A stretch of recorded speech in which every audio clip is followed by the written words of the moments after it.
Hola, hoy vamos a hablar de una de las tareas matemáticas más antiguas y usadas por toda la humanidad.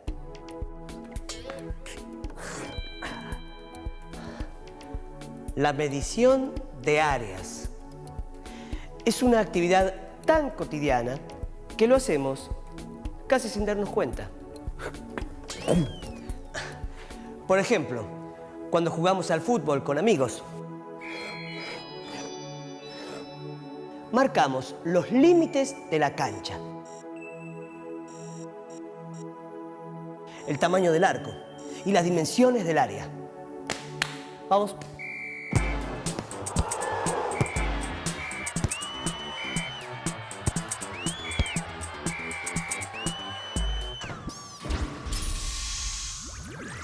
Marcar los límites y medir los lugares que los hombres habitamos, trabajamos o jugamos es algo que se hace desde que los pueblos comenzaron a establecerse en forma sedentaria. Para entender un poquito mejor este tema, les propongo que hagamos un viaje. Un viaje en el tiempo. ¿Preparados?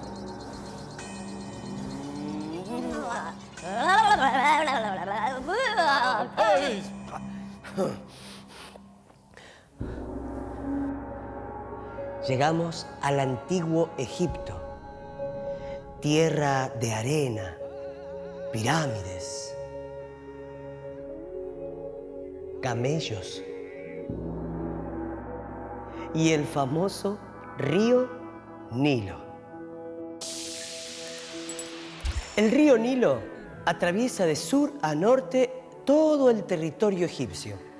Sus periódicas inundaciones dejaban tras la crecida sedimentos que fertilizaban los terrenos inundados, formando un valle fértil a las orillas del río.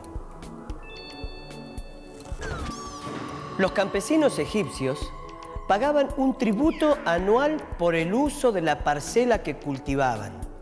Entonces, cuando las aguas del río Nilo se retiraban, el soberano enviaba supervisores a medir el terreno cultivable que le había quedado a cada campesino. Así calculaban la proporción de lo que debían pagar. Para delimitar los terrenos, se recurrió al uso de figuras geométricas simples: círculos, rectángulos, triángulos y cuadrados. A partir de este hecho, la geometría dejó de ser empírica para transformarse en científica. El historiador griego Heródoto ubicó el origen de la geometría en Egipto. Más tarde, ese conocimiento pasó a Grecia. Los egipcios también diseñaron acequias para que el agua de la inundación llegase hasta terrenos alejados. Gracias a esta obra de ingeniería, el desierto se convirtió en un oasis. Como en Mendoza, sus tierras eran áridas y miren ahora.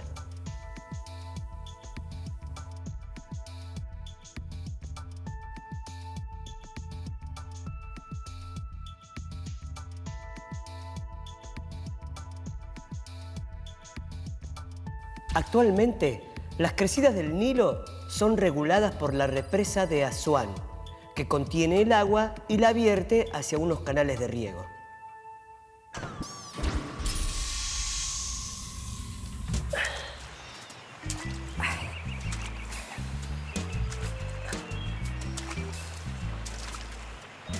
Para evitar los problemas que traen las crecidas de los ríos, se utiliza una línea imaginaria llamada curva de nivel, que une puntos de igual altura sobre el nivel del mar.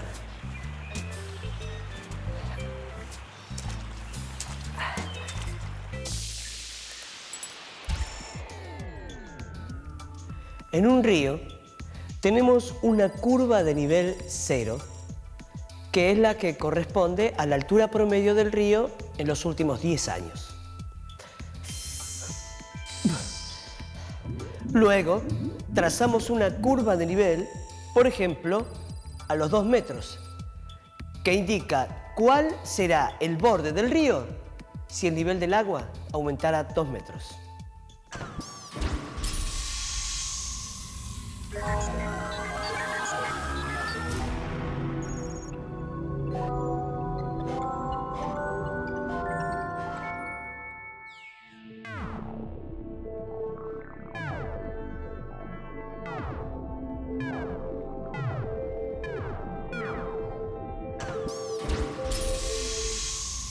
La geometría surge a partir de una necesidad práctica, la medición de áreas, que a su vez implica medir longitudes y ángulos. Fueron las necesidades sociales las que llevaron a desarrollar métodos para conocer la forma y la extensión de los terrenos. Algunos métodos continúan hoy vigentes. Por ejemplo, para calcular la superficie de una zona irregular, lo primero que debemos hacer es dividirla en partes. Para ello, usamos formas simples, como triángulos y rectángulos. Es una especie de rompecabezas, pero con piezas mucho más fáciles.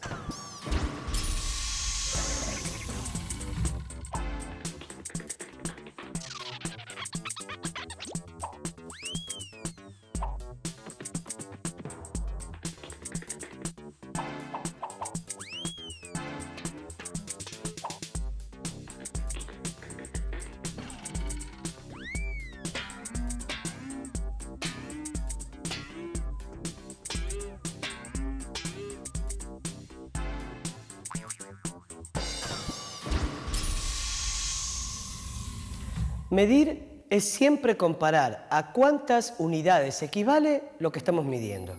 Por lo tanto, medir una superficie es encontrar cuántas veces equivale esa superficie respecto de la superficie que tomamos como unidad. Por ejemplo, para medir la superficie de una pared, podemos tomar un afiche como unidad de medida. Por lo tanto, los afiches que necesitamos para cubrirla representan la superficie total de la pared.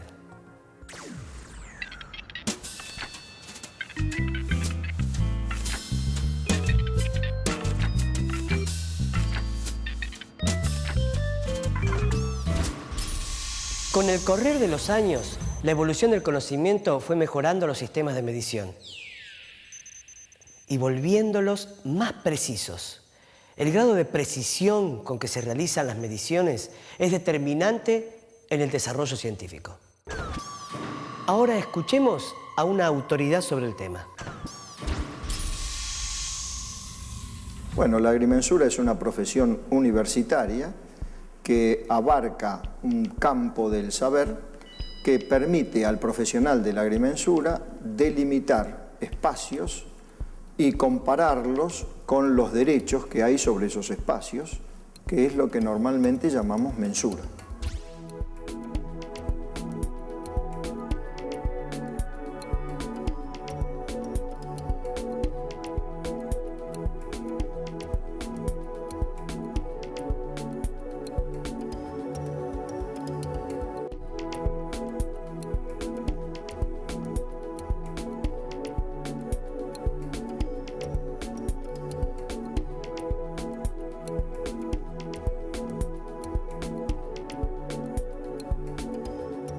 Bueno, la agrimensura en sí tiene su origen bastante remoto.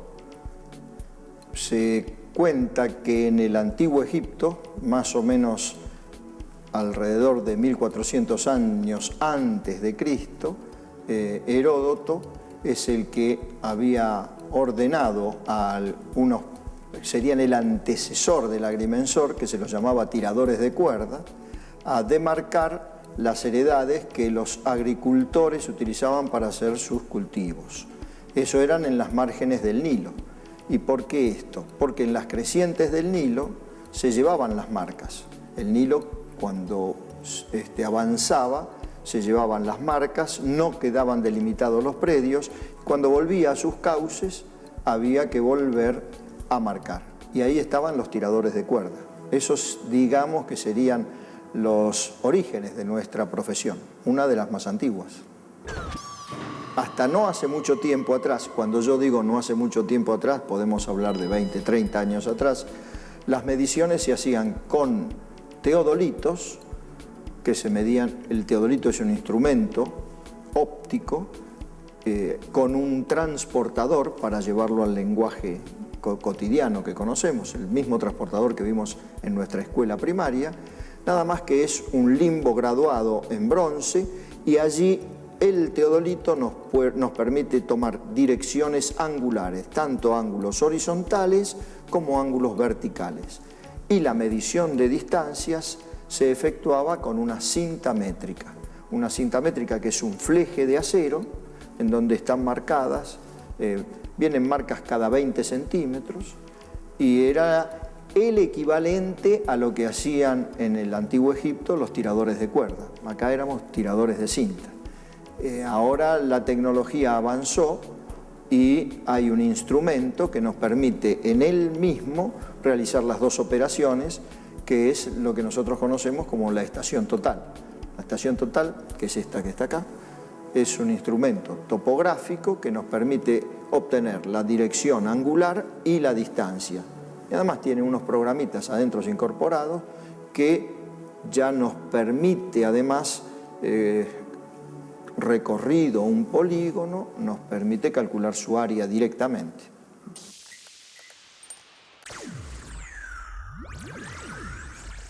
Pensemos en la forma de algo que ustedes conocen bien, el patio de su escuela.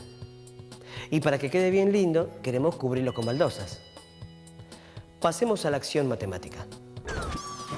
Tenemos un patio rectangular que debemos cubrir con baldosas.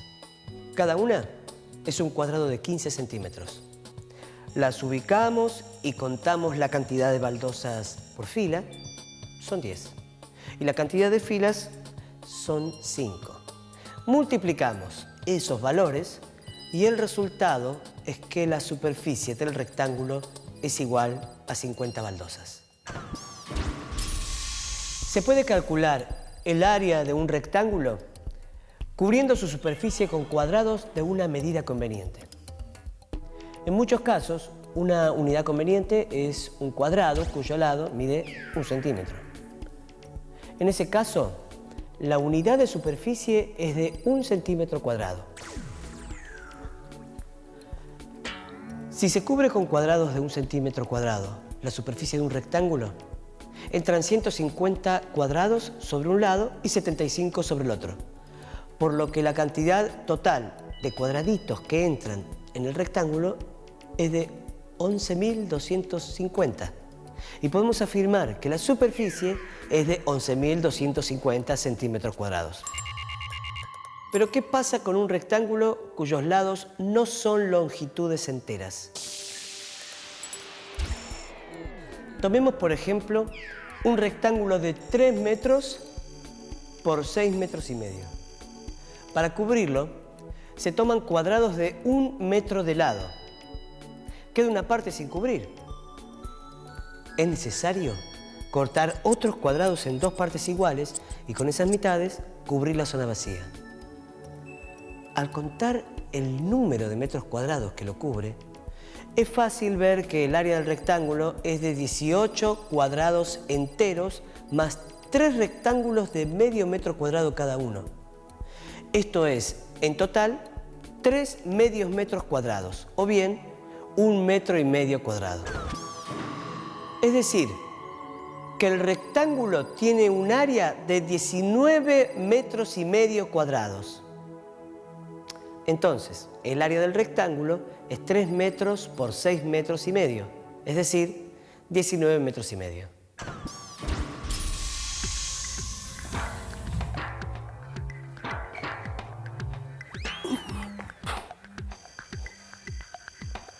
El área de cualquier rectángulo de lados A y B es el producto de la medida de los lados. Entonces, el área de un rectángulo se obtiene multiplicando la longitud de sus lados consecutivos. a partir de la fórmula del área del rectángulo, se obtienen también las áreas de otras figuras poligonales.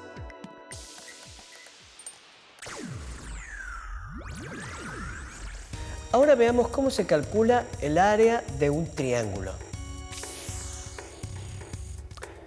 Podemos transformarlo en un problema parecido al del área del rectángulo, solución que ya conocemos. Es por eso que podemos obtener el área del triángulo transformando esa figura en un rectángulo. Entonces, el área de un triángulo es el producto de la medida de una base por la altura correspondiente dividido por 2. El área del triángulo es igual a media base por altura, o lo que es lo mismo, área triángulo igual base por altura sobre 2. El área del triángulo es igual a base por altura dividido 2.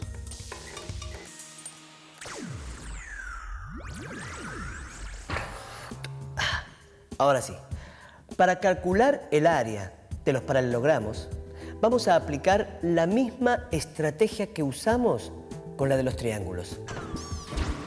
Primero los recortamos y luego los reorganizamos formando un rectángulo.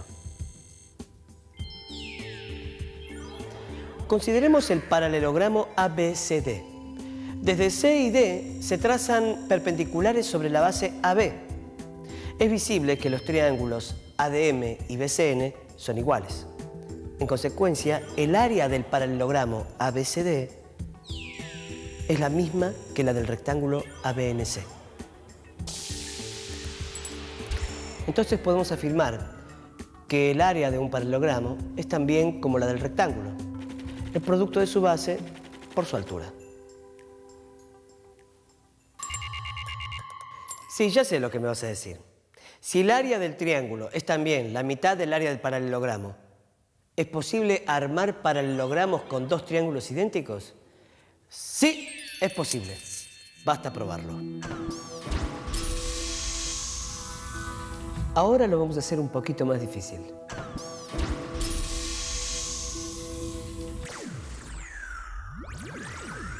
Imaginemos que queremos proteger este motor conectado a un bombeador de agua que se encuentra a la intemperie.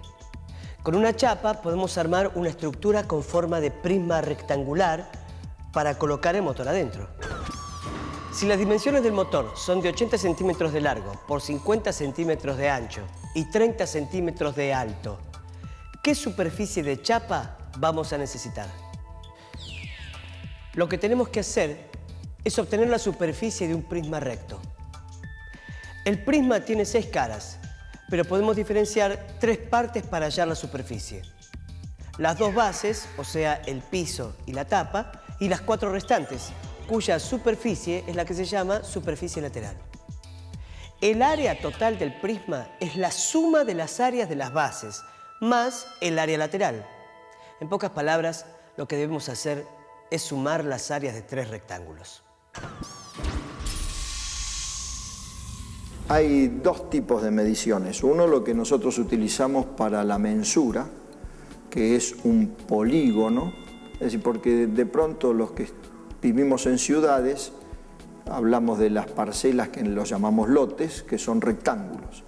Pero si ampliamos la superficie y nos vamos al campo, en general los límites de los campos no son rectángulos perfectamente establecidos con ángulos rectos. Son polígonos irregulares. Hay lados más largos, lados más cortos, los ángulos no son de 90 grados. Y entonces lo que nosotros realizamos es una poligonal, medición de lados y ángulos. Y por medio de un cálculo matemático podemos obtener la superficie que encierra ese polígono.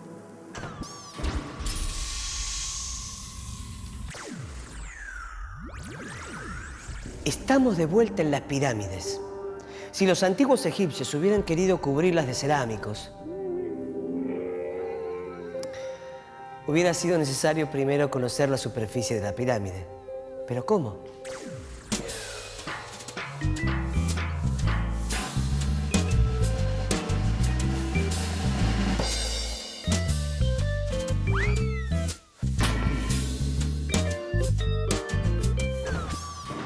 Si queremos calcular el área lateral de la pirámide, es necesario calcular el área de cada triángulo y sumarlas. Si se le suma el área de la base, se obtiene el área total. Es decir que el área lateral de la pirámide es igual a la suma de las áreas de las caras triangulares. Pero estas no son las únicas formas de calcular áreas. En el próximo bloque veremos otros ejemplos muy interesantes.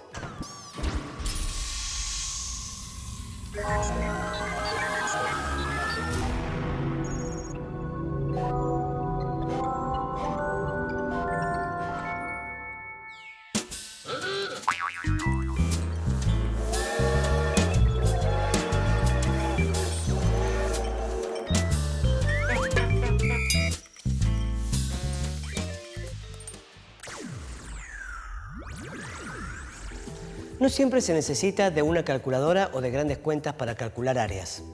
Hay formas intuitivas que surgen de la práctica cotidiana. Por ejemplo, podemos reconocer cuál de estas dos puertas es la más grande solo con pintarla, sin necesidad de hacer un cálculo de área. Una vez finalizado el trabajo, podemos decir que esta puerta es más grande porque al pintarla se necesitó más pintura que en la otra. En ese caso, una unidad de volumen, como el tarro de pintura, ayuda a calcular la superficie de las puertas.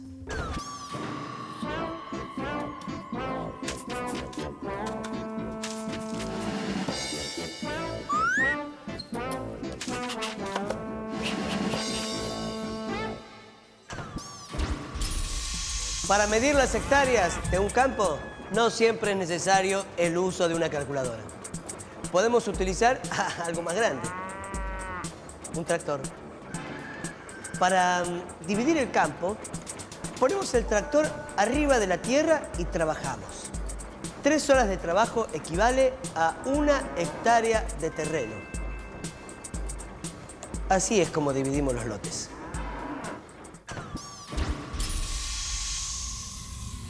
De alguna manera, muchas veces uno está en el campo y no tiene una forma tradicional de medir las cosas, pero hay formas no tradicionales, llamémoslo así, que pueden ser, por ejemplo, si uno no tiene una calculadora o un cierto tipo de elementos para poder medir, uno sabe que, por ejemplo, un tractor, cierto tipo de tractor, con cierto tipo de sembradora o disco o alguna herramienta de arrastre, como se llama, puede llegar a hacer una medición de lo que está haciendo, sea sembrando, disqueando, de acuerdo a la cantidad de horas que está trabajando ese tractor.